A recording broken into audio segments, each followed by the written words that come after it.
Surviving the first year is hard. Half of all grizzly cubs don't make it.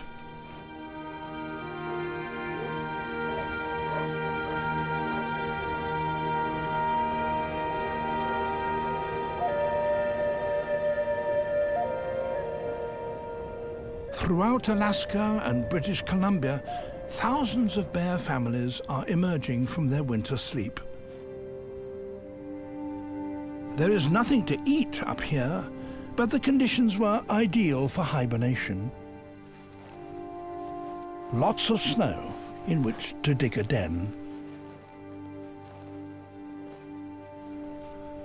To find food, mothers must lead their cubs down to the coast, where the snow will already be melting.